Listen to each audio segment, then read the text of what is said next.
Good day. Welcome to Common Sense with Tom Schmitz. Coming up will be our guest, Ocala Chief of Police Greg Graham. But first, my thoughts from the feedback of yesterday's show. Yesterday, I opened the show with my thoughts on President Trump's executive order that temporarily closed the borders to certain countries in our world. And I got back some heated comments. I was called an idiot, an imbecile. I was called dumb, stupid, a hick redneck, all of which names at one time in my life are so. It's been a check mark yes to all of those. So those didn't upset me. I was called a racist. I know that's not a fact. But then somebody took me to task for saying that America is the greatest country in the world. Now you can call me an imbecile. You can call me an idiot. You can call me racist. You can call me dumb. You can call me a hick from South Georgia, redneck, white trash, trailer park trash, whatever you want to call me when you're trying to insult me. And it's not going to insult me because you haven't lived the life I've lived, and I wasn't nice to me. So if you're not going to be nice to me, so what? But when you say America's not the greatest country in the world, I take a little exception to that. So, Sandy Crook, that's you. You're the one that said it. If there's a country better than America, tell us what country it is, and tell me why you haven't relocated yet there, why your visa isn't stamped there, why it doesn't say you're Facebooking me from that country instead of on Bellevue word of mouth. Just a question. You know what you need to do is stop whining and realize the sky isn't falling, Chicken Little. If you think somewhere's better than the United States of America, here's what you do. Get the hell out. Go there. I mean, I'm sick and tired of you whiny little bastards who think there's a better place than the USA. Go there if there is. Stop bothering me. And yes, I've seen the newsroom episode where it's explained why America is no longer the greatest country in the world. It sure used to be, but it's not anymore. I've seen that. So don't send me that trying to prove your point. That's Hollywood. If you're using Hollywood to prove your point, you're a lot dumber than you say I am. Here's what you should do. If you don't like what happened, if you don't like President Trump, go to the polling booth in 4 years and change it. That's what we do in this country. Peaceful change of power. We've done it 45 times now. 45 different men have held their hands up while the Chief Justice of the United States, from John Jay to John Roberts, has issued the presidential oath. So if you don't like the president we have, change it at the polling booth.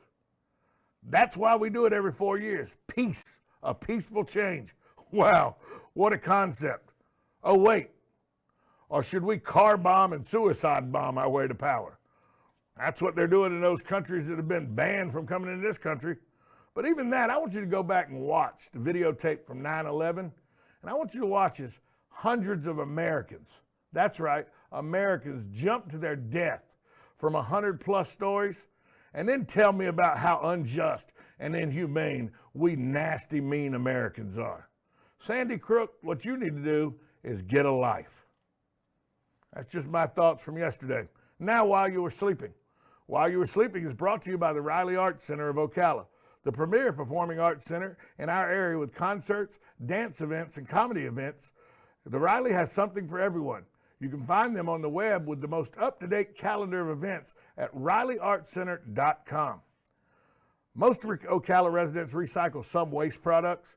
The city's 5-year contract will expire on April 30th, and the new bids from private sector haulers are coming in 3.5 times higher than the current rate.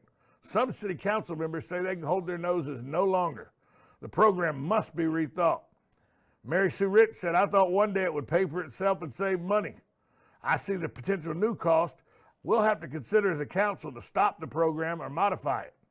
It's not benefiting anybody but the company picking up the trash, Mary Sue said. Customers may want recycling, but they shouldn't be required to pay an astronomical amount. Councilman Jay Musley said he's disappointed the program isn't doing better. I think we were led to believe it could pay for itself. I think we wanted to believe it could pay for itself. He added he wished he had been more knowledgeable about the industry when he voted for residential recycling. Musley said the solution may be in redefining recyclables. That is While You Were Sleeping, brought to you by the Riley Arts Center. You can find them on the web at www.rileyartcenter.com. And now I'd like to welcome in my guest today, Ocala Chief of Police, Greg Graham. Chief, good morning to you and glad to have you back. Hey, Tom. Glad to be back. I just want to say, though, that I have been present while you've been called some of those things that you were called yesterday. You mean idiot, moron, dumb, hick? There's a chance I may use some of those Yes, words I was going to say, describe you were present and one of the person using those terms. Well, I may not have verbalized them, but yeah. You were thinking it. Well, that's okay. And I know you wear them as a badge of honor. I do. So, anybody, if you have an opinion of me, that's great. That's why we live in a great country, right, is we can all have opinions. yes. There's been quite a few opinions about you that we'll talk about in a minute, but yes, the last time we spoke was on a Friday afternoon.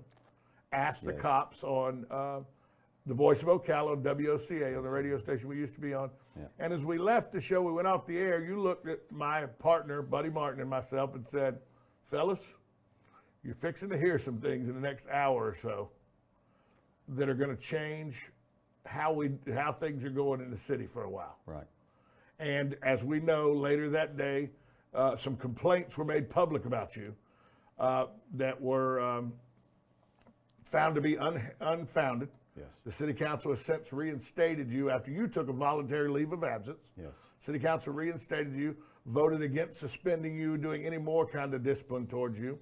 The question I have for you about that situation is, can you tell us anything about what went into that investigation or how what you did during that investigation? Now, I really can't say anything. There's still pending litigation on it. Plus, there's probably going to be future litigation on it as well. So it would be improper for me to make any kind of comment other than I'm glad to be back. So 5-0. Yes. It wasn't like there was a dissenting vote. It was 5-0 to reinstate you as chief of police. Yes. After the investigation proved to be unfounded. Yes. Which is by an independent investigation group out of Tallahassee, by the way. It wasn't like IA and Ocala PD did this. That's correct. This was an independent group out of Tallahassee. So, did you think it was did you think at the time stepping away voluntarily was the proper thing to do for the good of the department? Absolutely. Yeah. There's no question about it. It was in the best interest of everyone that I not be there. So, I know that there's some, as in every family, and that's what you think of the Ocala Police Department. You think of it as family. I know we've talked about this numerous times. Yep. In every family, there's disagreements and some people that don't get along. Sure. Before the show started, you and I were talking about a commonality we have, losing our parents, and how family sometimes Don't gets get a along, little yeah. don't get along when these things happen. sure. Do you see this more as a family squabble that got played out more publicly than you thought it should have? Once again, Tom, I don't think it's appropriate for me to say anything about it. Okay. Let's talk about since you've been back. Sure. When you came back, the transition from Rodney Smith, the deputy chief, who was the acting chief at the time, Sure. back to you, seamless? Absolutely. Yeah, Rodney's a great guy. He's a great public servant. He does a great job for the city, and he did a remarkable job while I was on vacation, right? And the transition back was much like if I was gone for a week or a day. I had a lot of catching up to do, and I'm still catching up. I mean, I was gone 4 months, so there was a lot of historical things that happened during that time that I needed to get caught up on. But yeah, there was no issue at all, really. It was, I don't want to say it was like I wasn't there. I mean, like, I'd been there because it wasn't at all, but absolutely a seamless transition back. Be honest. During that time, you missed the Trump rally. That didn't upset you, and you didn't have to deal with that zoo, did it? Yeah, there were a lot of things I missed. I missed a lot of retirements for friends of mine that I worked with throughout the years. I missed the swearing in of our new sheriff. So there was a lot of things I truly missed. That wasn't the Trump rally. Wasn't one of them. There were some things that I missed that I didn't miss. But it was. Tom, I'm a public servant. I've got a servant's heart. I want to be helping the community. That's what I do. That's what I was born to do. So being away from it wasn't an easy thing for me. Let's talk about Sheriff Woods for a minute. Sure. He was a lieutenant for you for a very long time. He retired from the Ocala PD once he won the election, and you took the high road during the election. Yes. You said, and you've said numerous times on the show that we spoke of earlier, The Voice of Ocala, that when people were erroneously mudslinging at Billy, that he was incapable of being promoted inside of Ocala Police Department, and all, that was factually incorrect. That when Billy came to you and sat down with you and said, Greg, I'm going to run for sheriff, you said, well, Billy, your career is on hold at the Ocala PD then, advancements and all, because I'm not going to show any favoritism towards you one way or the other during the election. That's correct. Now that the election's over and he's sheriff, Yeah. are you happy with the decision of the voters to put Billy Woods in there? You know, I think that, and I'm not saying this for political reasons, I think that certainly in the end, between McFadden and Woods, either one of those men would do a remarkable job for our community. I'm excited that Billy was elected sheriff, mainly one reason, because he's my friend, you know, so you always want good things to happen for your friends.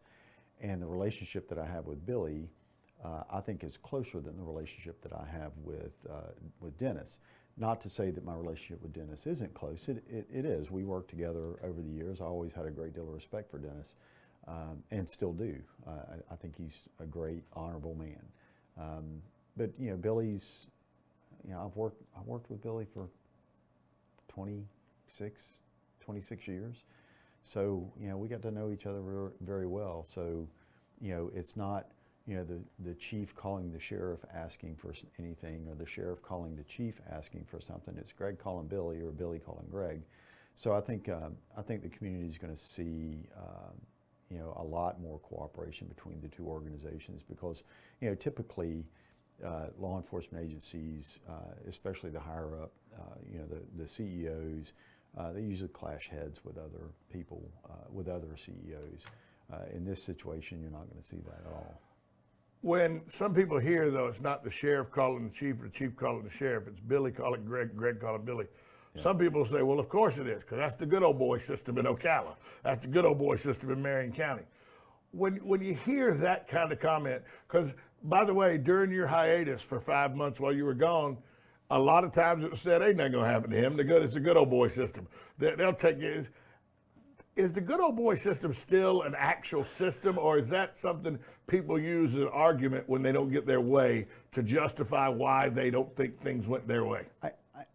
I've yet to see the good old boy system, you know, and I think people, I didn't grow up here.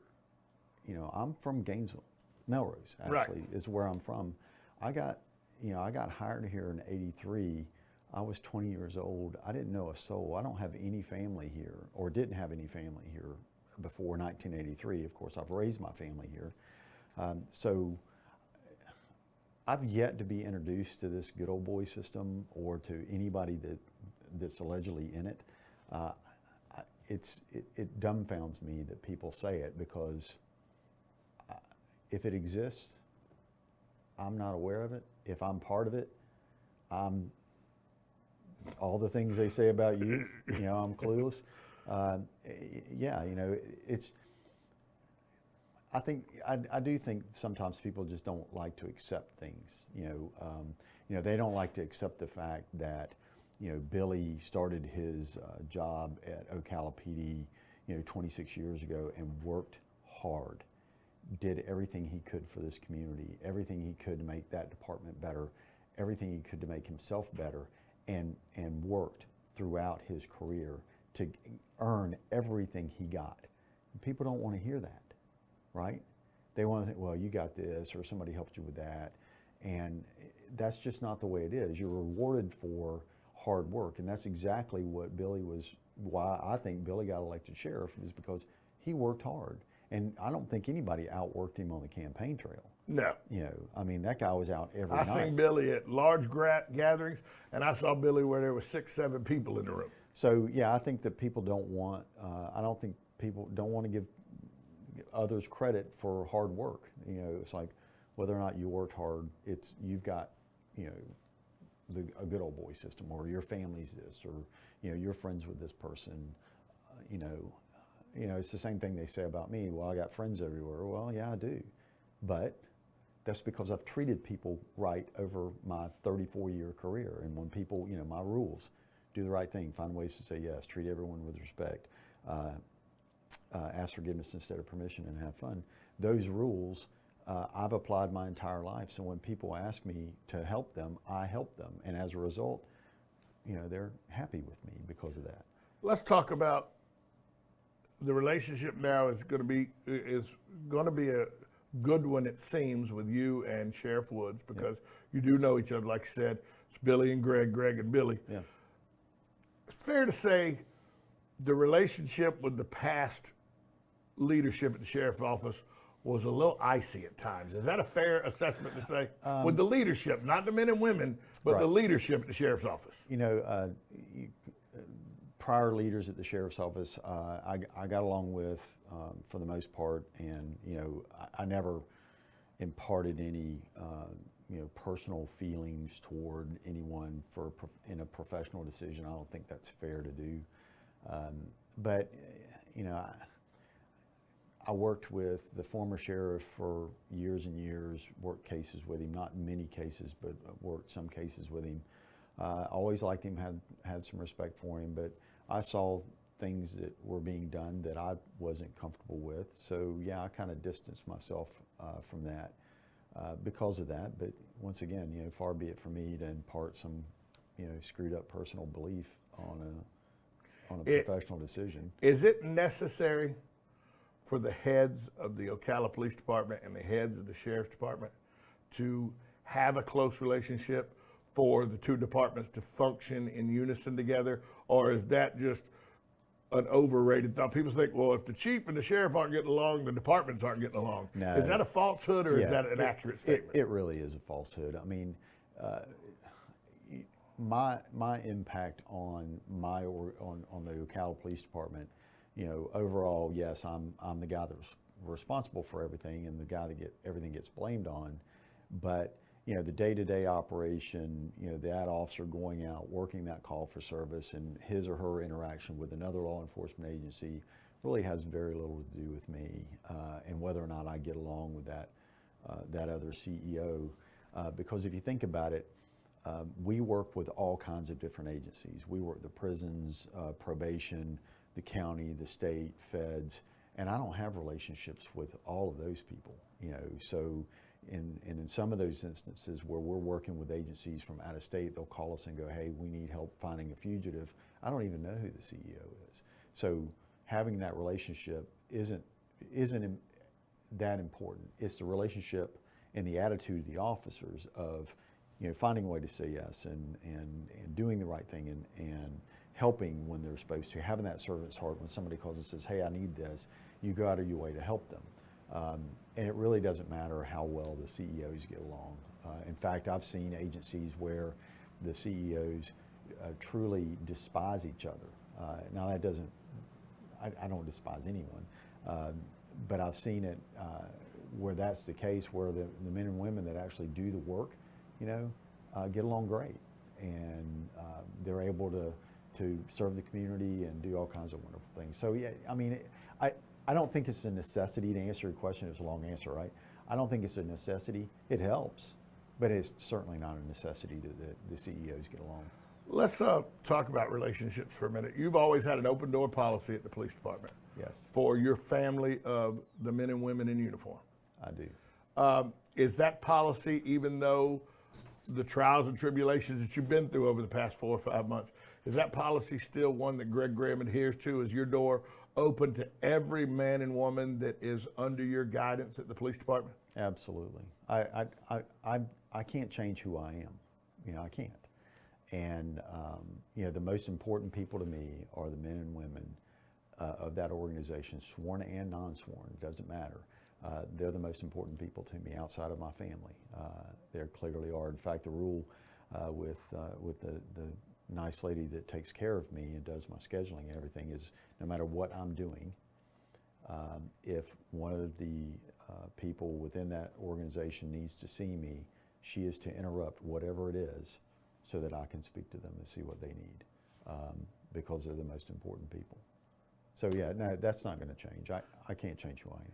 How's your relationship? Do you feel the relationship with, after this incident, you said you can't really comment on the incident, but how do you think your relationship with your bosses, and particularly the 5 bosses that are at the city council and the mayor who oversees directly the police department, how's your relationship with that group of people, do you think? I think it's still good. I haven't had an opportunity to really sit down and talk to each one of them individually. I think it would probably be not necessarily appropriate for me to do that yet. But I mean, they voted 5-0 to put me back in, so I think it's good. I think it's changed, but I think it's okay. Now, without getting into the particulars or complaints or anything, if there was anything, or if you can talk about it, if there was anything that you, given the opportunity to go back and change, is there anything you'd have done different? Once again, Tom, I don't think it's appropriate for me to say anything about the incident based on potential pending litigation. Let's talk about for a minute where we are with crime in our city. Sure. There's the men and women of our police department have done a great job. Recently, there's been some apprehensions for, and it seems like the Family Dollars and Dollar Generals are just open doors. Please come in with guns and rob us, because it seems like once a year we talk about how Family Dollars and Dollar Generals are easy marks, and they've become that again. And there's been some progress in that. Is this just something we're going to have to deal with as a city that keeps growing, that these are going to be places with cash, that these are going to be places our safety sometimes comes into question? I think, certainly in this past year, we've seen an uptick in crime, especially our violent crime. And, I think that the perception is that these stores are easy marks, and they're not really. In fact, we've been able to close a couple of the past ones pretty quick because of our response times, our cooperation with the stores, surveillance techniques, and all kinds of things. So they're not as easy of a mark as people think that they are. So hopefully we'll be able to, with the community's help, we'll be able to get control over a lot of this violent crime. But I think it's part of our natural evolution of our society as well, that people don't necessarily want to work, they want an easy way out. We still have issues with our car burglaries where people don't lock their doors. 99.9% of all car burglaries are unlocked doors. It's crazy. Lock your door. And there's more people that have put surveillance cameras in their house where they're watching, not in their house, but on their house, so they're watching their cars, and we've been able to video people breaking into cars and make arrests. So, as the criminal gets smarter, the victims are getting smarter, and it's actually helping us quite a bit.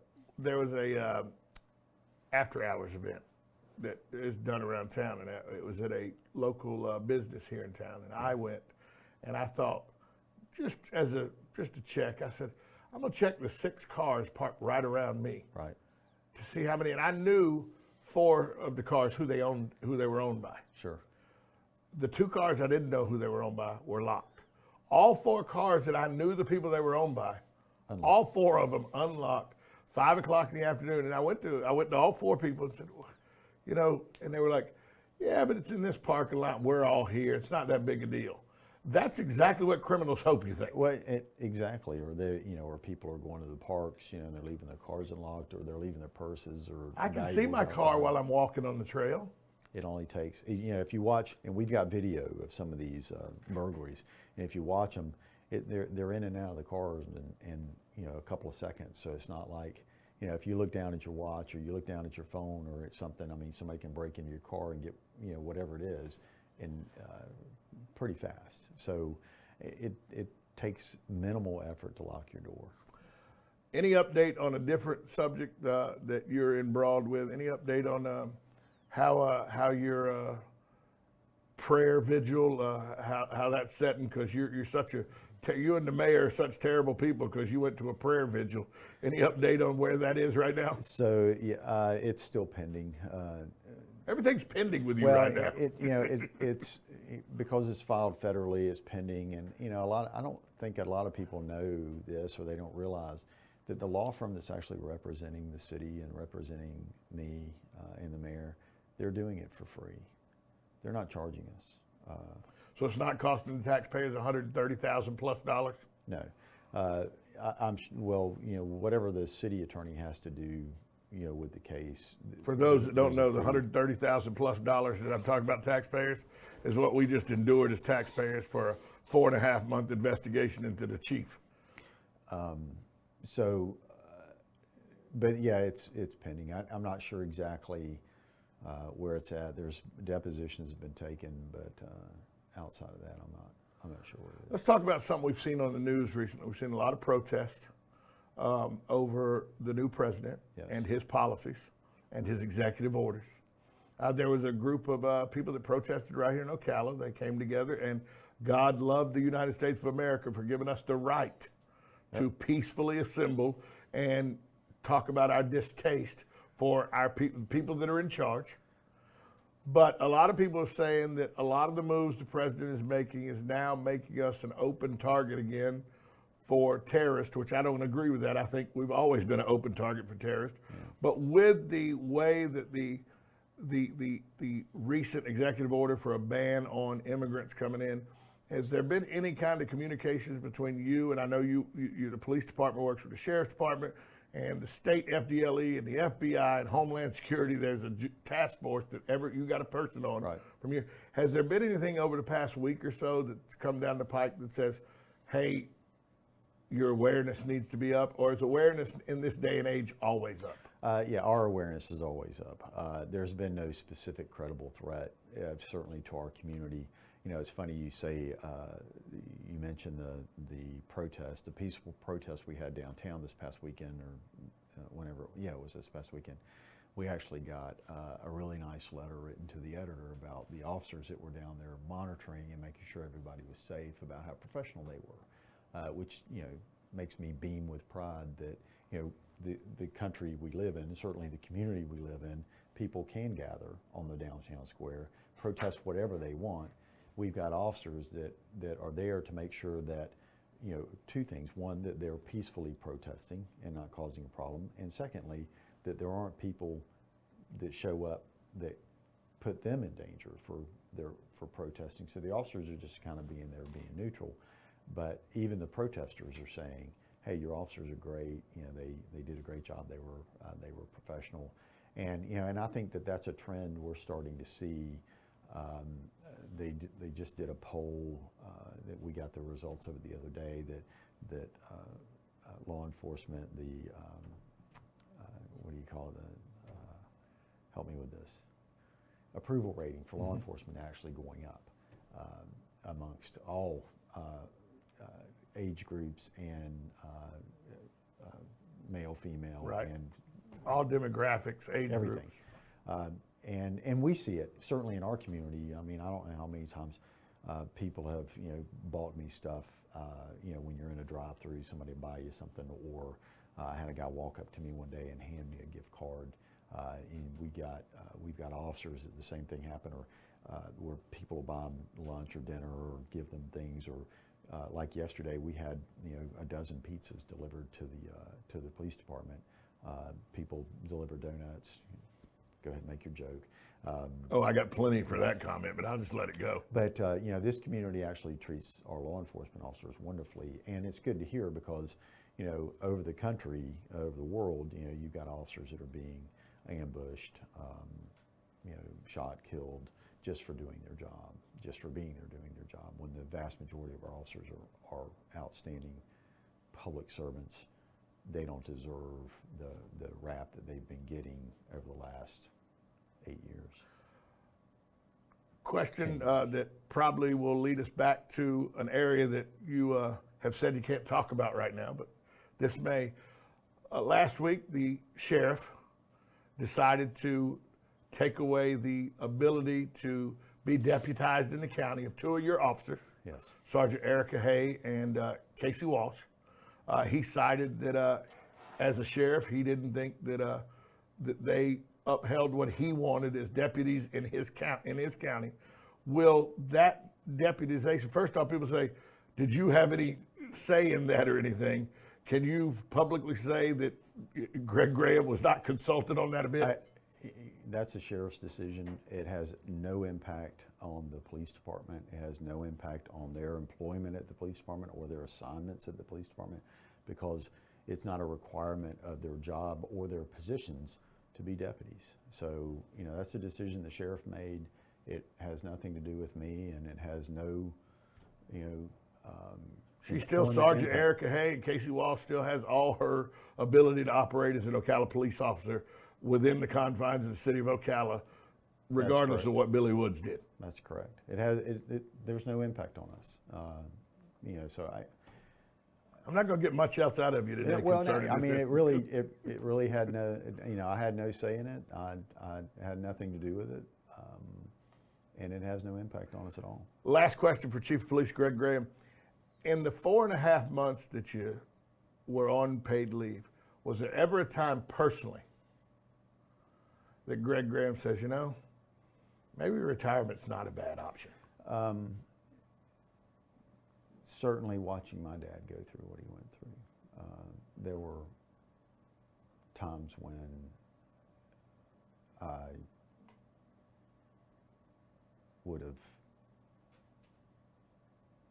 it would have been an easy decision for me to make to spend the rest of